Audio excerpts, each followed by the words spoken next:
எல்லோருக்கும் வணக்கம். இன்னைக்கு அனிதா புஷ்பவனம் குப்புசாமி யூடியூப் சேனலில் உங்களை எல்லாம் சந்திக்கிறதுல ரொம்ப மகிழ்ச்சி.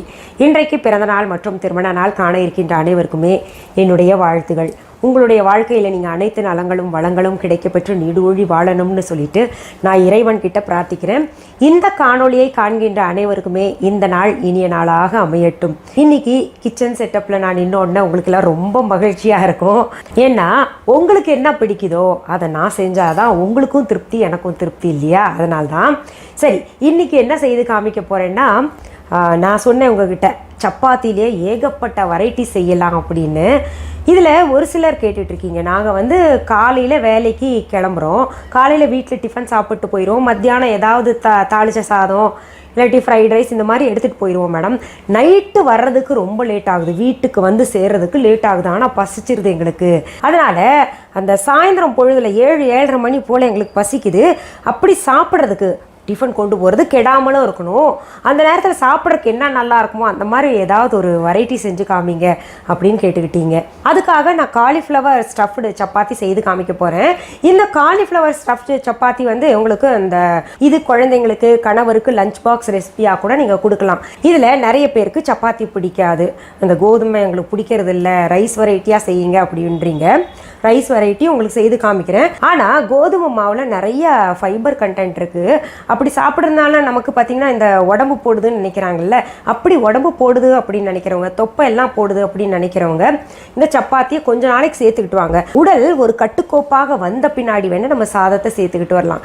இப்போது எங்கள் வீட்டிலலாம் பார்த்திங்கன்னா பசங்கள்லாம் சப்பாத்தி தான் பிடிக்கும், அவங்களுக்கு சாதத்தை செஞ்சு வச்சுட்டேன்னா முகத்தை திருப்புவாங்க, ஏன்னா அவங்களுக்கு அந்த மாதிரி பழகிடுச்சு. நான் கூட சப்பாத்தி வெரைட்டிஸை ரொம்ப விரும்பி சாப்பிடுவேன். சரி, இன்னைக்கு இந்த காலிஃப்ளவர் ஸ்டஃப்டு சப்பாத்திக்கு தேவையான பொருட்கள் என்னென்னு பார்த்துடலாம். காலிஃப்ளவர் தேவையான அளவு, சப்பாத்தி மாவு பிசைந்தது தேவையான அளவு, பொடியாக நறுக்கிய பெரிய வெங்காயம் 1, பொடியாக நறுக்கிய கொத்தமல்லி இலைகள் சிறிது, பொடியாக நறுக்கிய பச்சை மிளகாய் 4, மஞ்சள் தூள் 1/4 டீஸ்பூன், நெய் தேவையான அளவு, உப்பு தேவையான அளவு, நான் இந்த உப்பு பயன்படுத்துகிறேன், சீரகம் 1 டீஸ்பூன், சப்பாத்தி இடுவதற்காக காய்ந்த கோதுமை மாவு சிறிது.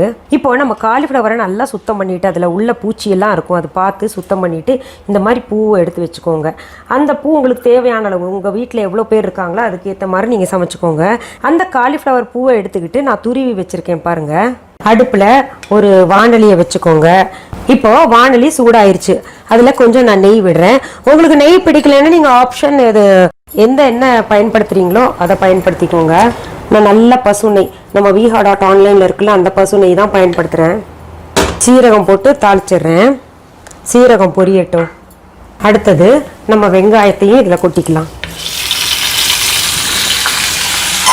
அந்த சீரகம் பொரிஞ்ச உடனே நல்லா பொடியை நறுக்கின வெங்காயத்தை போட்டிருக்கோம், அதில் அப்புறம் இந்த பச்சை மிளகா சேர்த்துக்கோங்க. காரத்துக்கு நம்ம பச்சை மிளகா மட்டும்தான் இதில் சேர்த்துருக்கோம். இப்போ பாருங்கள், நம்ம வெங்காயத்தை வெள்ளை வெளையர்னு போட்டோம் இல்லையா, இப்போ பிங்காக மாறிடுச்சு, நல்லா ஃப்ரை ஆயிடுச்சு. இதில் நம்ம இப்போ இந்த காலிஃப்ளவர், துருவன காலிஃப்ளவர் சேர்த்துக்கலாம். இதில் மஞ்சத்தூளை சேர்க்குறோம், தேவையான அளவு உப்பும் சேர்க்குறோம்.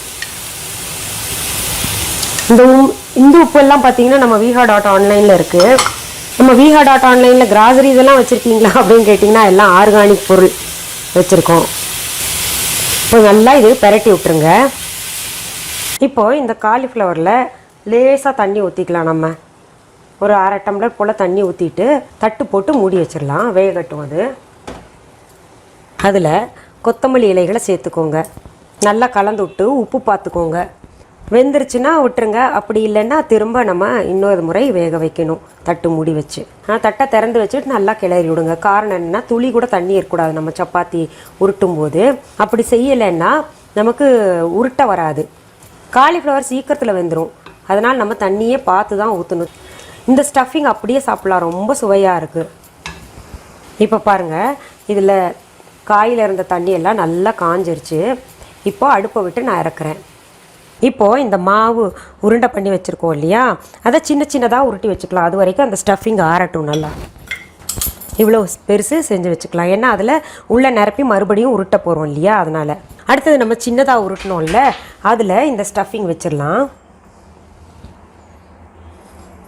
உங்களுக்கு எவ்வளோ தேவையோ அவ்வளோ வச்சுக்கோங்க. இப்படி செஞ்சுக்கணும்.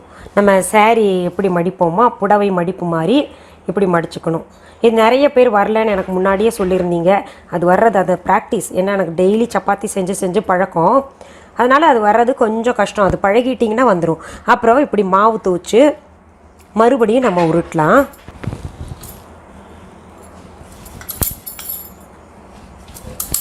இப்படி உருட்டும் போது கொஞ்சம் வெளியில் வரத்தான் செய்யும்.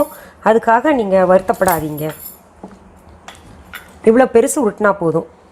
இப்போது இங்கே தவா சூடாயிடுச்சு. அதில் நான் இது போட போகிறேன். பாருங்கள், இப்படி நம்ம தவாவில் போட்டு சுட்டு எடுத்துக்கணும். இதை இப்போ பெரட்டி போட்டுக்கலாம். நம்ம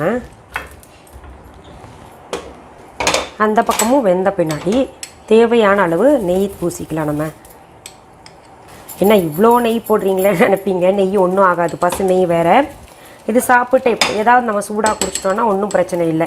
எண்ணெய்க்கு நெய் எவ்வளவோ தேவலை. நல்லா முறுமுறுன்னு வரணும் இல்லையா?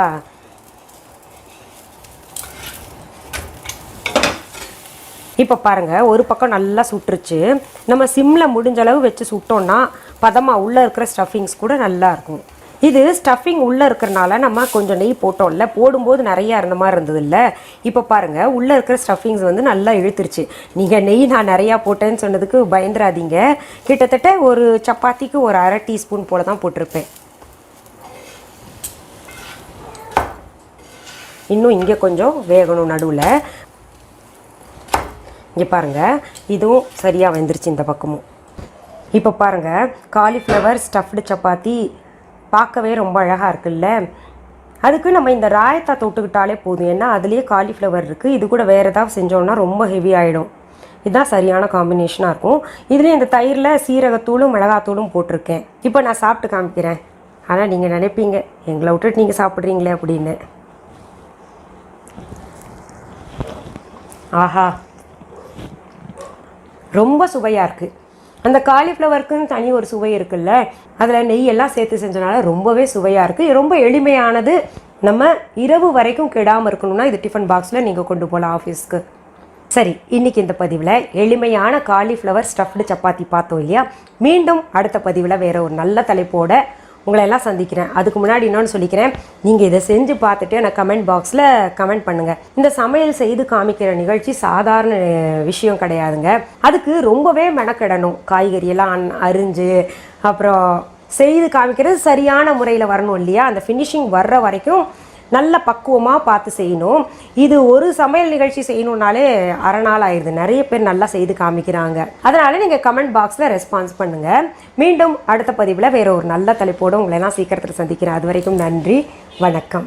அன்பான வாடிக்கையாளர்களே, உங்கள் விஹா ஸ்டோரில் பூஜை பொருட்கள், சிலைகள், ராசிக்கற்கள், வாஸ்து பொருட்கள், விதைகள், பாரம்பரிய அரிசி வகைகள், சிறுதானியங்கள், ஆர்கானிக் பொருட்கள், மூலிகை எண்ணெய், மளிகை பொருட்கள், மரச்செக்கு எண்ணெய், மரப்பொருட்கள், வெள்ளி ஆபரணங்கள், கிஃப்ட் ஆர்டிகல்ஸ், காட்டன் மற்றும் பட்டு புடவைகள், காட்டன் சுடிதார்கள், பட்டு பாவாடை, குழந்தைகளுக்கான விளையாட்டு பொருட்கள், ஹை குவாலிட்டி இமிடேஷன் நகைகள், வீட்டு உபயோக பொருட்கள், ஜூட் பேக்ஸ், ஹேண்ட்மேட் சோப்ஸ், அழகு சாதன பொருட்கள், சிறுதானிய பிஸ்கெட்டுகள், ஹோம் அப்ளையன்சஸ், இன்னும் பற்பல பொருட்கள் விற்பனைக்குள்ளது.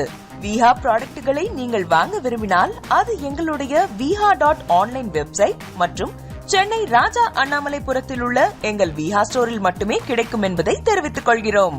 வேறு எந்த ஆன்லைன் வெப்சைட்களிலும் விஹா ப்ராடக்ட்கள் விற்பனைக்கு கிடையாது என்பதை நீங்கள் கவனத்தில் கொள்ள வேண்டும். எங்கள் விஹா ஸ்டோரின் விலாசத்தை கண்டறிய கூகுள் மேப்ஸில் விஹா ஸ்டோர் என்று டைப் செய்தால் வழியை கண்டறியலாம். www.viha.online வெப்சைட்டிலும் விஹா ஸ்டோரின் அட்ரஸ் உள்ளது.